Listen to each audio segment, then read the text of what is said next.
Hello, John. Hello. Good week? Well, you know. You and Tony Beck had a lot of conversations during that Roy Harper period when he was staying at his house. Yeah, we did. And I know one of them was about Stonehenge Festival. Well, yeah. Tony Beck's house. We were often sitting around the coffee table. I said we can't go. But day before, London, in the heaven, we got a Rubella Ballet and Bone Orchard. All right, Tony, we'll come and do it. There was me and Karen and Steve Hill and Steve Gaskell. I said, well, come on, let's go. This heaven show wasn't too far from Stonehenge, was it? It was nearly there. It was nearly there. So was that the show? So basically, without that show, you wouldn't have gone to Stonehenge. Well, I don't think so. When we saw it, and the bloody 2 miles. We were driving in. It was incredible. There was cars and vans and tents. Hovering above it, a police helicopter, cocaine tents, and fucking hell. I can't tell you what it was like. You told me the story of the Jaguar at the entrance. Yeah, it was burnt out. It burnt his bloody car. Jeez. And I mean, if that's not sending a message. Oh yeah. And the first band, he took the booze band from Blackpool, Sprog and Nick Ribbon, and then he announced that Tony Beck was coming on stage, and he was going to play Johnny Be Good, and Tony had a style of doing it that was very good indeed. Roy Harper was able to get them on very easily. So the booze band, was it just a bit of fun? Yeah, they were. You know, startlingly good. Yeah. Startlingly good. I mean, by that point, were you kind of grateful that show in London had encouraged you to come down? I was very encouraged to be there. That was exceptional. We had a big wander around about 3/4 of an hour and just filming everybody. They were doing it. Everything was a bit fun. They all had their tents, but God, it was good fun. It was good fun. So, when you were walking around the campsite, what was the kind of general attitude considering these people had just burnt out someone's Jaguar and now you've got these cameras and were people welcoming or?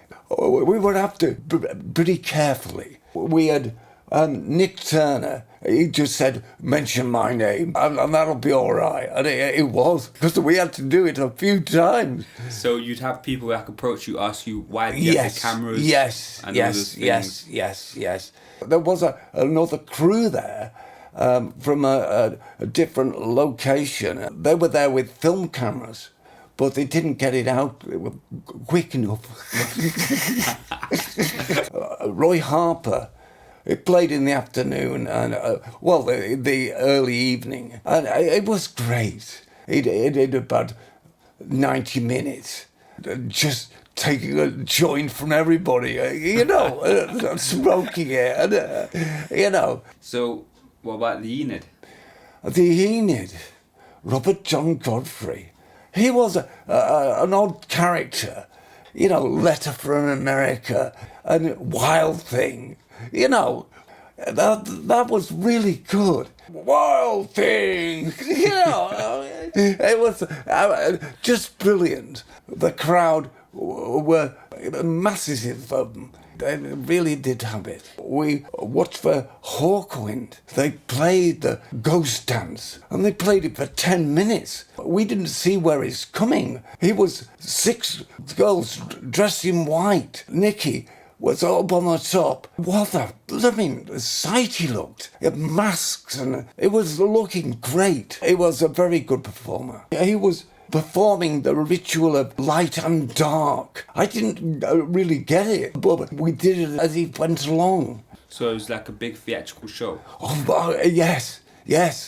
a big theatrical show once, all the 6 girls, and he wouldn't describe it. It was fantastic. Dave Brock, Nik Turner, Harvey Bainbridge, Lloyd Langton, Alan Davey, and Danny Thompson. I think it was Alan Davies' first show. There was 3,000 or more people. They were electric. They all came to see the Hawkwind. Hawkwind were the main pretenders. Festival of the Light and Dark. It meant a lot to them. So that's why Nik Turner's name got you in places water couldn't. Oh, yeah. Nik Turner's face was fantastic, and he was a leader. He was so bloody good. Dave Brock sacked him from the band. Really? Oh, God, yeah. Yeah, and he never appeared again. I don't think he really forgot it. Why do you think he sacked him from the band? I think he'd seen Nik Turner was rising above him, and he didn't like it, you know. Anyway, and just starting to come light, we were off to the Stones and took a camera, and when we got up there was so many people around the Stones. It was hard work finding a spot, and there were people all over the Stones, and there were some people came in from the Druids Association. You're saying that the people from Druid Association came and performed the ritual? Yes. Wow. The whole crowd was looking at the sun rising. It was so magical. It was alarming. It got me. Well, it was the 12th year. If it had been happening the 13 years, it won't go on the statute books. There'd be a solstice forever. It would be taking place to this day. But in the next year, when all the crowds tried to go, they stopped them. The police was in hundreds of them. I had to turn them back. It was awful. What they showed on the news was bloody outrageous. We went in 1984. It was the last gig of its time, because it never happened again. Yeah. I mean, that in itself is pretty magical. Yes, it is.